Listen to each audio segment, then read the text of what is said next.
The subscription box market is worth 1.8 billion in the UK and is still a growing market. Today, I'm joined by Lauren Prentice, a subscription box expert who has founded and sold multiple subscription box businesses. Lauren is also a subscription box coach who is very well placed to talk about how to start and grow your business. Lauren, thank you so much for joining me today. Thank you so much for having me. How did you get started with it? So my primary business is in theatre. So for the last, I think it's 10 years this year, we have been selling theatre tickets. So we sell theatre tickets for West End shows for up to half the box office price. So we built this really thriving business. And then, of course, lockdown happened and everything closed. And as we know, some industries were really badly affected, one of which was the theatre industry. And we had, I think it was in the end, over 18 months of closures for the theatres. And there wasn't really anything you could do to get them back. There was just nothing you could do. We were just in the hands of lockdowns and things. So I moved in that time about 10,000 to different shows. And I was so bored of saying sorry. It was oh, sorry, I'm having to move these for the third time. Sorry that we can't, accommodate that date anymore because it's still not going. Or sorry, this show is now closing completely, so it's not going to happen. I needed to do something positive. And so I looked into industries that were growing, looked into industries that were a recurring revenue stream, because I knew once the theatres came back, I was going to have a lot more on my plate. And so I found subscription boxes, saw how much they were growing in the US. It was very much a good industry to get into during a lockdown, because obviously you can't go out and shop. People want that excitement. People had disposable income, and it just seemed like a winner. And then here we are nearly 5 years on. And one of the ones which you are about to actually sell, which is the business box, subscription box, is that's the new one then that you founded during COVID. Is that right? Yeah. So during COVID, I started the business box. So that was completely from scratch. I had to build a whole new audience. It was completely not in my niche at all. But I also started a second box during that time as well. So I had a business at that point that was doing children's cookery classes in schools. So obviously that had been completely mothballed as well because the schools were all closed.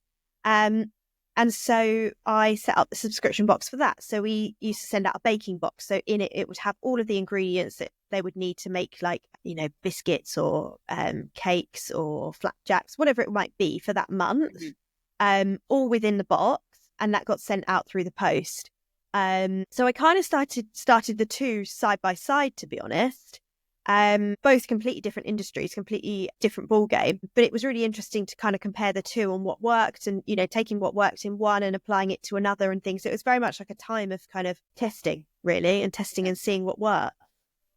And what is it about the format of subscription boxes that you really like and that you're like, yeah, this is a winner for me? I think the first and foremost is that it is recurring revenue. So you've got that kind of set system, and each month what you've got coming in. It's really, really good business for cash flow. What's coming in, how many of everything you need. So from a sort of ordering stock perspective, you're not in a position where you're having to, I suppose, guess what might be popular, or taking a punt on something and being like, I'm going to order 50 units of this because I think it's going to be a real sellout.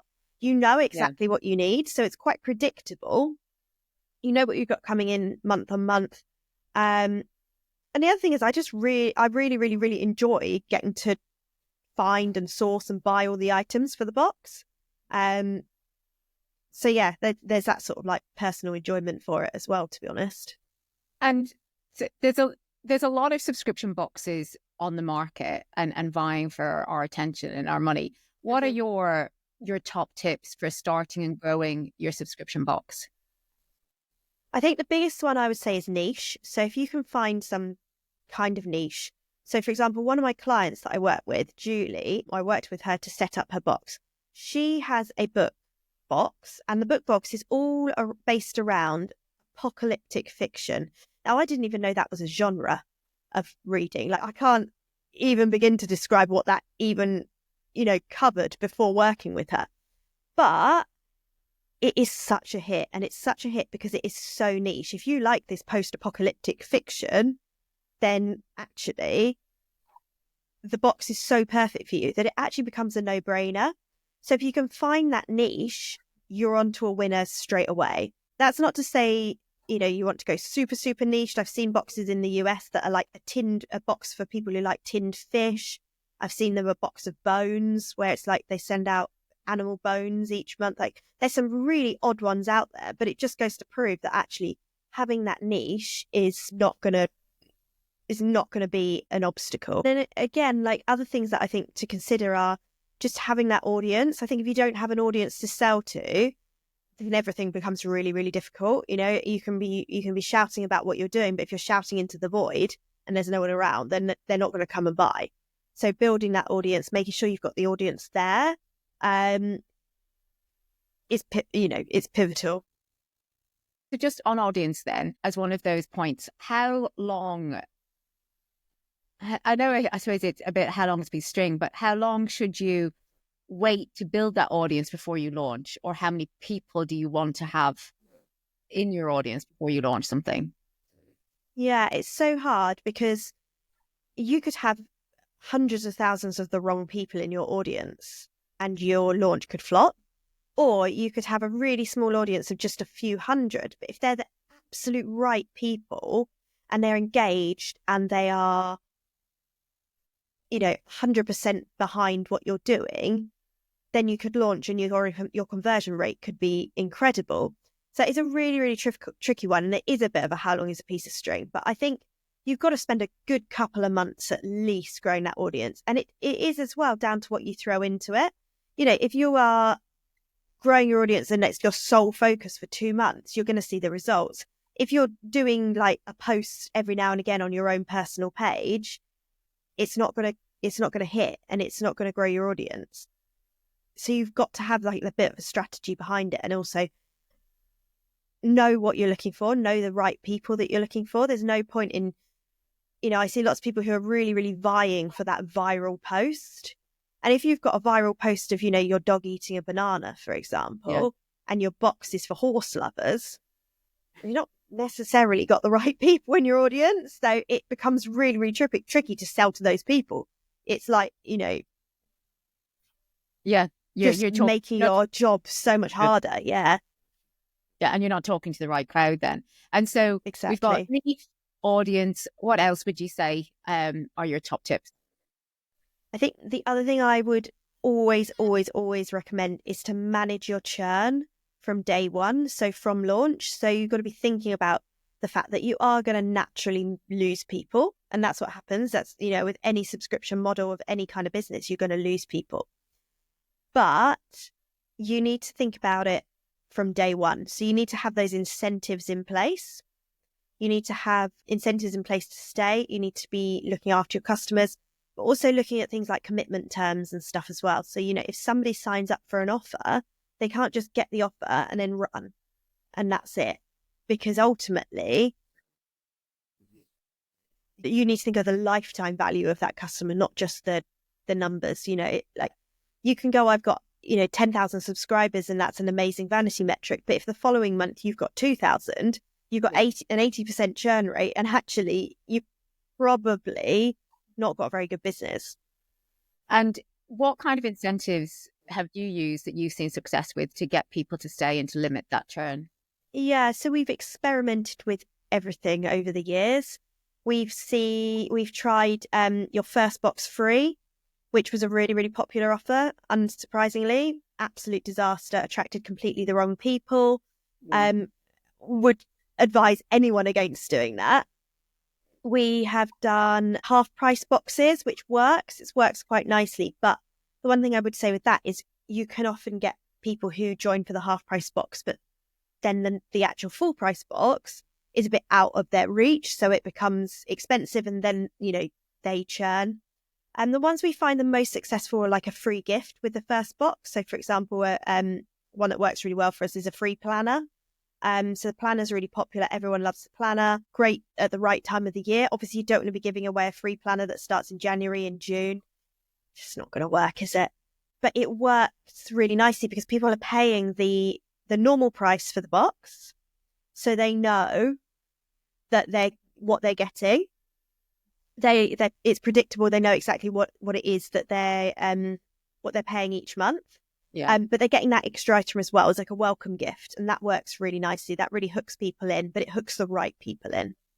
And from a profitability point of view then, and managing that with your incentives, how do you approach that? So you have a set price for your subscription box every month, unless you're doing kind of an incentive or an offer at the time. Yeah. And do you get much made to order product for your boxes, or is it all other brands that you bring? Most of our stuff is other brands. We have done made to order stuff in the past, but to be honest, for the volume that we need now, it's really difficult to get smaller businesses to do kind of custom orders, because it's such a large order. They can only cope with so many. So we've done stuff in the past when we had like smaller numbers, but now we use other brands. We try as best we can to support other small businesses. So yeah, we from a profitability point of view, what we do is we always aim, and I would always advise all of my clients to aim for a 50% margin. So, your cost of goods, your cost of sale is half of what you're charging. Yeah. And then we also recommend looking at kind of like perceived value as well. So, some things that you put in a box might actually be quite expensive versus the perceived value, and vice versa. So, for example, if we put in cosmetics into the box, we actually get those for a really, really low price, but the perceived value of those is far, far higher, because if you look at what they retail for, they're £30-40 a product, and we're paying, say, like £1 or £2. So it's really looking at what you can do to increase the perceived value, match the quality that you want within the box, also looking at your prices as well. So when we do the free gift with the product, it's about looking at how long that person's going to stay with us, which is why the commitment terms are so important, and looking at them as their lifetime value. So, if they're with us for 6 months, they're worth 6 times 33. Whereas if they're with us for 1 month, they're worth 33, and actually they don't become profitable. So it's looking at what month they become profitable in as well. Which is why I always say to people, you've got to know your numbers. You've got to know your, your outgoings and your incomings and your churn. And your churn's so important, because if you're just having people come in and drop off straight away, you're snookered, really. They never then get to that profitable stage. And you talked there about the commitment terms. Do you have, when they join a box, when they join something with you, do they have to stay for 3 months? Do they have to stay for 6 months? Yes, we have a couple of different options. So if they sign up with an offer, then we would expect them to sign up for a minimum of 3 or 6 months. And they get a slightly better price for the longer they stay. Whereas if they just sign up for a rolling monthly contract, they pay a slightly higher price, but they do get the opportunity to cancel at any time. And from a marketing point of view, and I've seen different subscription boxes will do it different ways. Some will very much market the convenience of it. Some will very much market it's worth this, but you're getting it for this. What have you found works the best? I think it depends on the times. So, for example, in at the moment where we're very much in a cost of living crisis, people are really careful on what they spend their money on. So if they feel they can get better value, so for example, items are worth £50, box costs £30, for example, it's, it feels like a good deal. But also increasing that value in other ways is really important. So, for example, we've got like a real digital element as well. So we include lots of trainings within the box that people can access. And the value of that far outweighs what they actually get as kind of the stuff. But it's an added extra. And it increases that kind of, like I said before, that perceived value. And then just going back to the churn side of things a minute and incentivizing them.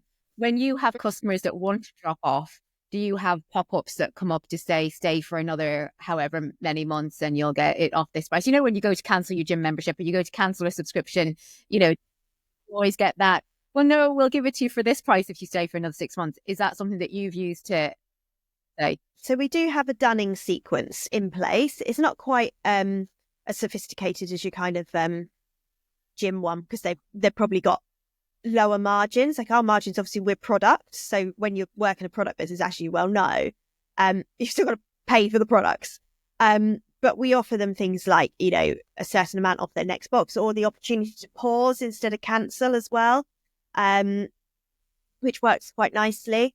So there's a few different things that we do, and we have that all set up as like an automation. And what are your thoughts? What are your thoughts on days to launch and then teasing or showing? So with regards to the best day to launch, I don't generally think there's like a best day to launch. I think there's times of the year that are better to launch than others. So for example, obviously you've got like the golden period in the run up to Christmas. That's always a good time to launch anything. In a product-based business, I would imagine. I always think January is a bit of a tricky time to launch unless you're launching something that's really specific to that niche. So for example, if you're launching a box for like gym goers, for example, or people who want some kind of keep fit, then January is a really good time to do it. So it's looking at what your ideal client really wants and when they want it. When you launch, so what I always recommend is that people have at least 6-week pre-launch. And in that time, they are teasing what's coming. They're helping to really paint the picture of what to expect. They might be giving hints and little giveaways of what's to come. Which leads me on to, whether you want to tease what's coming and keep it quite open. Whereas with the business box, we do keep it really quiet. It is very much a discovery box. So everything's a surprise when it arrives. But sometimes we will tease like the odd, what I would call the hero product. So that's your item that is like the big item, the big ticket item. So like I mentioned, the planner earlier, that would be the hero item within the box. So sometimes you might tease that because that's a really big, exciting thing, and it can help hook new customers. It can help bring people who you might have had thinking about cancelling to stay for another month. But also having that element of surprise. People like to have that, and they like to be able to open the box and see what's in it and get excited and discover different things.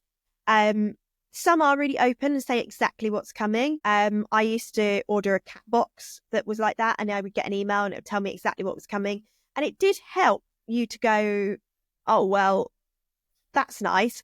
But on the flip side, it also, for me, made me go, oh, God, I don't need any more catnip toys. Like, I don't need any more bowls. So actually, I'm just going to cancel that.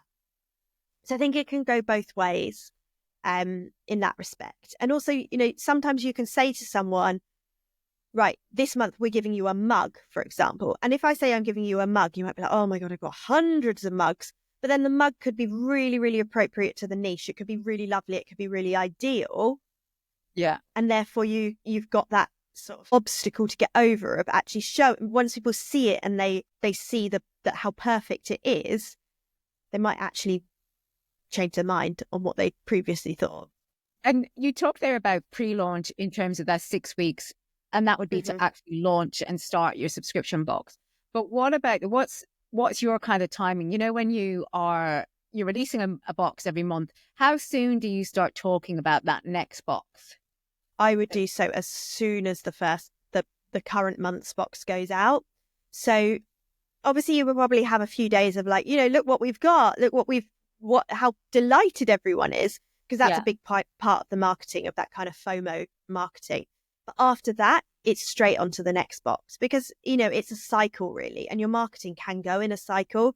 And really, if you were really organized, you could have the same sort of format of posts that go out, or, emails, etc., whatever it is you're using for your marketing within each 28-day period, I suppose.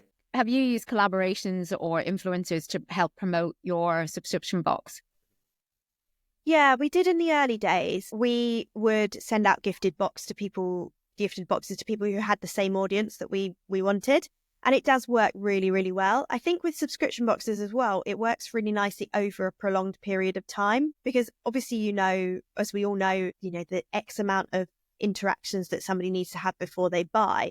And that's just increasing and increasing and increasing because of our sort of digital world that we live in. So actually, if somebody sees the box in January and then they see it again in February and they see it again in March, it might actually be March that's the clincher to go, keep seeing this. And I really think it would be good for me. I'm going to go and jump in. So I think for subscription boxes, they really work nicely over like a prolonged period. What's been your best marketing channel that you've worked with for getting subscribers? Yeah, I mean, I hate to say it, but our best channel is ads. And I hate to say it because it is expensive and it takes so much testing. And, you've got to start, I to all my clients, I never, ever, ever recommend running ads until you know your numbers. I think you've got to launch organically to start with. You've got to get a good sort of 3 or 6 months behind you. So you know your churn, you know your numbers, you know your conversion rates, you know how many people are landing on your pages from different things, what works, what doesn't work.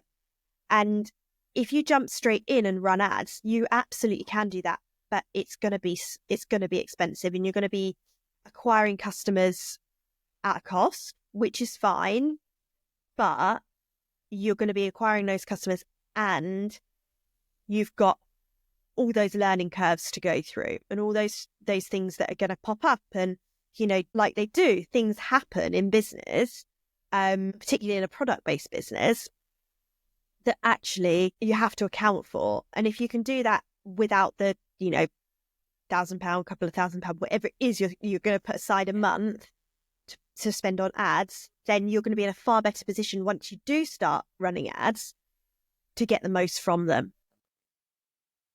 You've started and sold and grown a couple of subscription box businesses. So you are a definite seasoned pro at it now. But what did you find the most challenging as you were in the process? Yeah, I think one of the most challenging things actually is working out the logistics. So, for example, if you're going to cut off the cutoff date of when someone subscribes and when you ship the box, that's really tricky to work out because, a lot of people go, well, I want a week before, and then you've got a week of like a dead week because you're marketing one box, but you're trying to get the other one out. So actually we came to the conclusion when I had the kids baking box, we sent it out straight away. So we had a stock of them made up, and as soon as somebody subscribed, we would send their box out. So you get their box straight away because kids don't like to wait. And that's just the nature of the beast. And then when someone's payment renewed, the box would go out. With the business box, they all go out on the same date. And we actually cut off at midnight the night before. But we're able to do that now. We weren't able to do that in the early days. We had to cut off a bit earlier because you need to know your numbers. And we know, roughly our numbers are going to sit around X amount and our churn's X amount, but our new acquiring customers is Y, for example. So we're in a really strong position there that we can have that really tight cutoff period and that boxes ship the next day. But I think that's really, really challenging when you first start to work out the logistics of that and to know that, for example, I've got to get my products in by X date. I've got to make sure they're all packed by Y date. And it's tying all those little bits together. It's really like, this is the best analogy. It's really like lining all your ducks up and just making sure nobody runs away. And I suppose as well, with one of the advantages of you not sharing exactly what's in the box. If you have to substitute a product because someone's let you down at the last minute, you're able to do that and no one's disappointed because they didn't know what was going to be there in the first place. And that happens a lot. You're often, or on the flip side, in my case, quite often I'll find something and I'll go, oh my God, this is perfect for the box.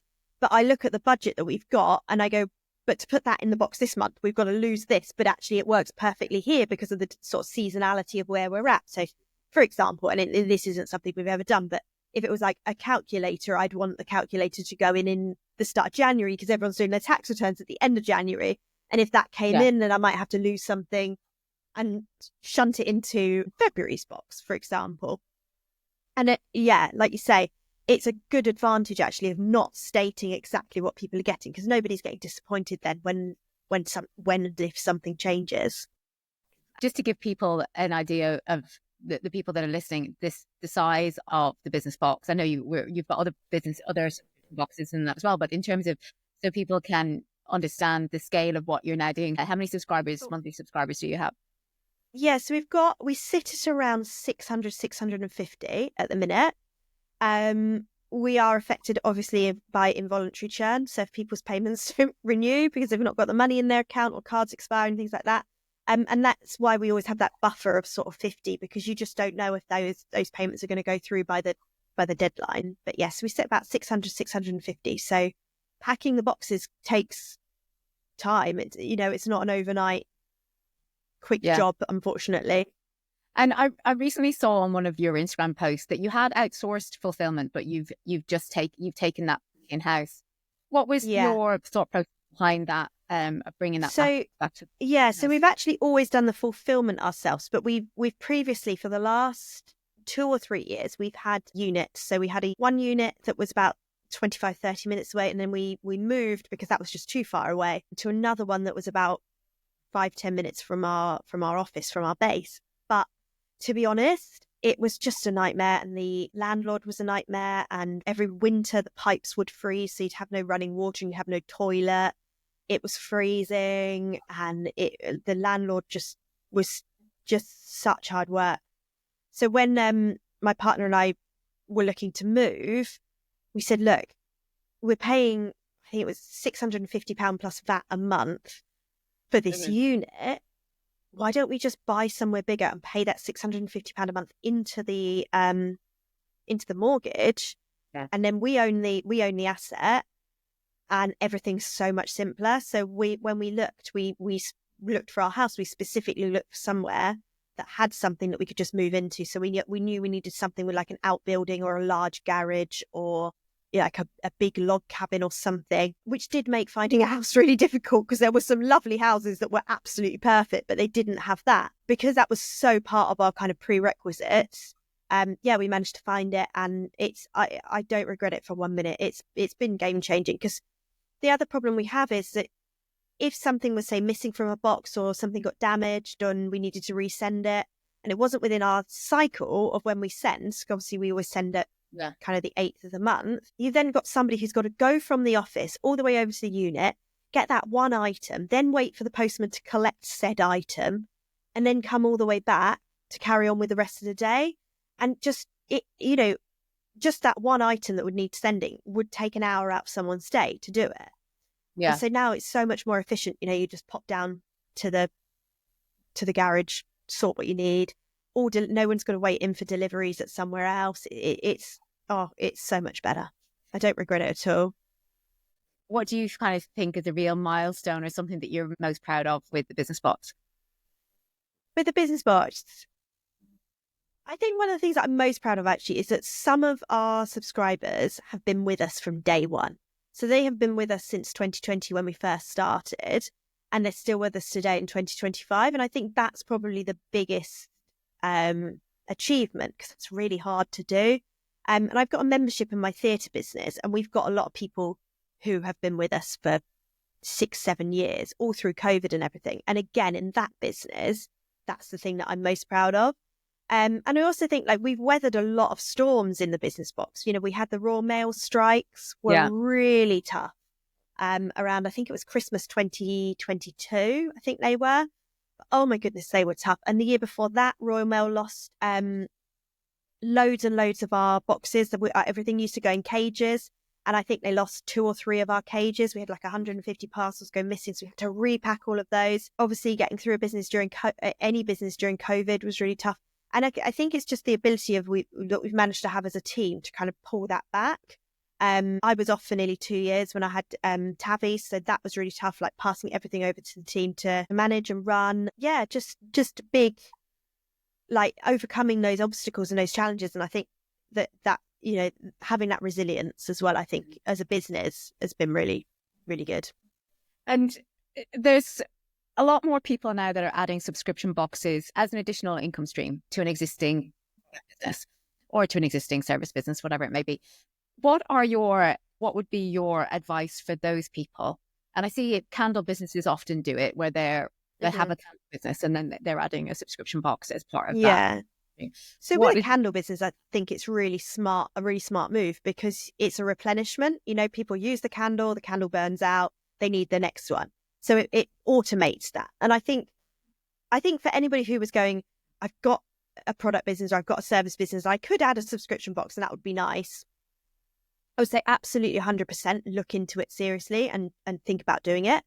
Because you're creating that recurring revenue. The recurring revenue for me is the most key part. You've got that real predictable income. But B, it's a really, really nice funnel. It's a really good funnel. So you get people in for the subscription box. They might sign up for the subscription box, but you can upsell them things. So for example, if you take your example of the candle business, it might be that they've got a subscription box and they pay, I don't know, £20 a month and they get a candle and a few wax melts, for example. But actually, if they loved the scent of the candle in the month before, there's such a good upselling opportunity then for that next box to say, if you loved our vanilla candle last month, would you like to add one to this month's box? And it's increasing that lifetime value and it's upselling all those items in a really, really, really succinct and automated way. And the way that we work now as, as consumers is we want things automated. Like, look at how often we get things like on subscription from, say, Amazon. Like, I get baby wipes on subscription. They just arrive at my door and I'm like, oh, perfect. Hadn't even had to think about it. And it's the same kind of thing with a subscription box. And if you can make it so that people are, surprised and delighted, or it makes their life easier, then you're onto a winner. And you've got a really, really strong extra income stream into your business. And if you're already running that business, you've already got the audience there, actually, you're in a really, really, really good position because you've got a ready-made audience to sell out to. And you are in the process of selling your current subscription box. Are you nearly there that you have a buyer? What was your, obviously you've got great subscribers, great healthy volume of subscribers, turning over a lot of money for you per year. What were your reasons behind deciding to sell? Honestly, bored. Yeah, and I'm not ashamed to admit that. And I think we should all be happy to admit that within business. I've founded and grown a lot of businesses. And as soon as I get to the point where I start to feel like I'm a bit bored of it and I lose the excitement for it, I know that it's time to pass it on to someone else who is excited about it.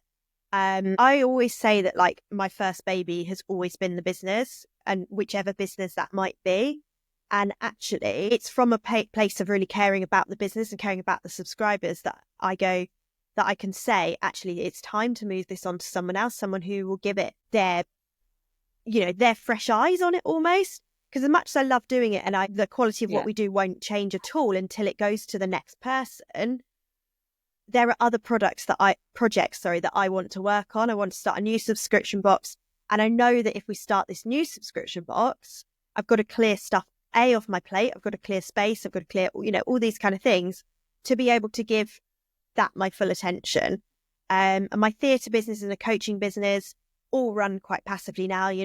Everything sort of ticks in the background. And it gives me the time. But and I just think, I need to really focus my attention and excitement and everything into the new box that I want to start. And actually it just involves clearing a little bit off my plate to be able to do so. And speaking of clearing off things off your plate and making sure that you have time for you run a lot of businesses. You have you have a young one, isn't it? A little boy that you have. Yeah, a little boy. He's just turned 2. And how do you balance it? How do you find time for you? Do you find time for you? Yeah, well, I say when I had Tabby, I made some big life changes, basically. So, whereas I would previously work 5 days a week, like we do, I only ever work 3 days a week now, unless there's something like major going on and I'm needed any extra days, which is unusual. I work 3 days a week. So I don't work a Tuesday, I don't work a Friday. And in that time, I get to spend those 2 days with him. We get to go and do whatever we want to do. Yeah, and I'm quite strict these days. Whereas I would previously have been sitting and kind of, I'd say the best way to describe it is sort of grinding and hustling and doing, doing that stuff. And I can see very much so that my peers are still doing that, and I can see it gets some results. And I'm not afraid to admit that. But I'm also so aware that I only get Tabby at this age for such a finite period of time. And, when he goes off and he goes to school or, nursery or whatever it is, when he's that little bit older, then I can start doing that stuff again. And my businesses are very much set up in a way that I don't need to do all that. We've spent a lot of time when I was pregnant. I spent a lot of time when I was pregnant worrying and anxious about how the business is. Because like I said, they were my first baby, could run without me actively being in it day by day. But now that's set up, and although it was incredibly painful to do and incredibly hard work to get everything sort of in that position, I'm very lucky to now be in a position where I can take that little bit of a step back for however long that might be. I'm not saying it's forever by any stretch. Are you able to share what the next subscription box business is, or are you keeping it under wraps for now? So I'm semi keeping it under wraps. So I can tell you what it is. 'Cause, I mean, to be honest, I just liked it. I'd love to share it. We're actually going to start a subscription box for children, and it is for children that want to start a business. So it's all about building entrepreneurial children. It's something I'm really, really passionate about, which is why I want to dedicate more time to it, which is why I know I need to clear stuff off my plate so I can really, really go all in. But yeah, so each month, I think it's going to be bi-monthly. Yeah. Each box is going to have a different business within it. So for example, they get everything they need to make, I don't know, to give you an example, bath bombs. So they'll get everything they need to make those products. And then they will get a workbook that talks all about kind of like ideal client and who they're going to sell it to, pricing, all the like little, the real basics of running a business. And then they go off and they sell their items. That's such an amazing idea. When is that due to launch? So I can keep an eye out. Great question. When I pull my finger out. So at the minute we're doing all the branding and everything, but yeah, I want to get it out as soon as possible. I'd love to get it out before the school summer holidays. Yeah, because I think that's a really good time for kids to be able to really dedicate time to it without those distractions of school. If you've got the school holidays to kind of make it and build it and do the marketing and that kind of thing. I've just literally last week sorted the legal side of things, which was with kind of the big sort of stumbling block that I needed to sort before I could move on with anything. So that's all sorted now. So now I kind of all full steam ahead, to be honest. You have a subscription book, and you also are a Start Your Subscription Box coach as well. Talk to us a little bit about those things. Yeah, absolutely. So the book is really imaginatively named, and it's called So You Want to Start a Subscription Box. So it's really, really easy to remember. And in it, it takes you through the whole process of starting a subscription box. So from the research side all the way through to the kind of growing, reducing the churn, every step you need, really. So that's the book on a whole. And I teach as well. So I work with people mainly doing one-to-one work at the moment, but I have some group programs as well, which are which will be available again later in the year when I launch them. But the one-to-one work I do is either with people who are right at the very, very, very beginning, they want to start from scratch, or they've already got a subscription box, they've already got a business, and they want to grow that and they want to build in different revenue streams. So I'm working at the moment with a lady that has a handmade children's box. So it's like handmade children's clothes. Really, really lovely, but really, really good challenges in there to overcome, because she's got, obviously the handmade element puts the demand really, really high. So it's been working out how she can use that to her advantage, also free up her time and things as well. So yeah, we work. I work with all sorts of people who want to have or already have a subscription box, and I love it. I love getting to grips with other people's. And actually, for me, it satisfies that itch of not then going and starting another box that I don't need to start. It means I can get my fingers into someone else's, without having to, do the whole process. So thank you, Lauren, so much for being so generous with your time and your advice today. And my pleasure. Where we can find you in terms of if people want to work directly with you, where can they find you? So I have a Facebook group, again, imaginatively named So You Want to Start a Subscription Box. You can find us on Instagram, which is the Business Box UK, or my personal Instagram is I'm Little Lauren. So yeah, any of those places. Great. And they will all be in the show notes. So if you click, it'll take you straight there. But thank you so much. And I will be back again with another great guest. Brilliant. Thank you very much. Let me just